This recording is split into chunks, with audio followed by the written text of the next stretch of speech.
మనం చెప్పుకునేది యథార్థంగా జరిగిన సంఘటన.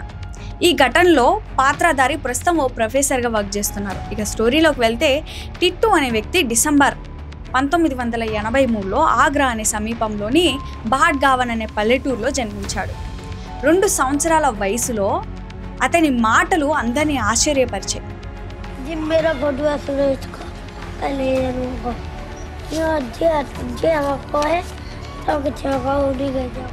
తన పేరు సురేష్ వర్మ అని, తనకు ఆగ్రాలో ఒక రేడియో దుకాణం ఉందని చెప్పేవాడు. అంతేకాకుండా ఒకరోజు తనను కాల్చి చంపారని చెప్పుకోవడం ప్రారంభించాడు. ఇక తనకు భార్య ఉందని, తన పేరు ఉమా అని, తనకి 2 కుమారులు కూడా ఉన్నారని చెప్పాడు.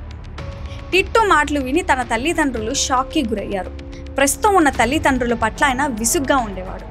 తనది పేదరికం కాదని, తన నిజమైన తల్లి పాత చీరలు అస్సలు ధరించదని చెప్పుకొచ్చేవాడు. అతని నిజమైన తల్లిదండ్రులు ఆగ్రాలో నివసించారని అతను మొండిగా చెప్పేవాడట.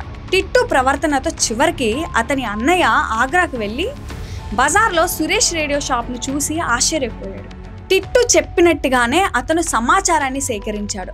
ఆ రేడియో షాప్ యజమాని పేరు సురేష్ వర్మ అని తెలుసుకున్నాడు.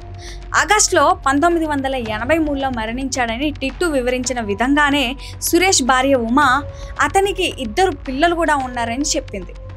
టిట్టు అన్నయ్య అసలు విషయం చెప్పడంతో తన అత్తామామలు సురేష్ను 3 సోదరులతో కలిసి టిట్టు ఉన్న గ్రామానికి ఉమా తీసుకెళ్ళింది.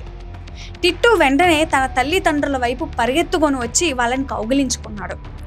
సిగ్గుతో తన భార్య వైపు చూశాడు. అంతేకాదు, 2 ఏకాంతంగా మాట్లాడుకున్నారు. టిట్టు గత జన్మలో ఉమాతో గడిపిన ప్రతి విషయాన్ని పూసగుచ్చినట్లుగా చెప్పాడు. ఆ తర్వాత, మీరు నా ఫియాట్తో కాకుండా ఈ కారుతో ఎందుకు వచ్చారు, అసలు ఈ కారు ఎవరిది అని ప్రశ్నించాడు. అయితే సురేష్ మరణం తర్వాత వారు ఫియాట్ను అమ్మేశారని చెప్పుకొచ్చారు. ఉన్న కారునే ఓ రౌండ్ నడిపాడు. ఎప్పుడు కారు పట్టని టిట్టు కారుని రఫ్ ఆడించేశాడు.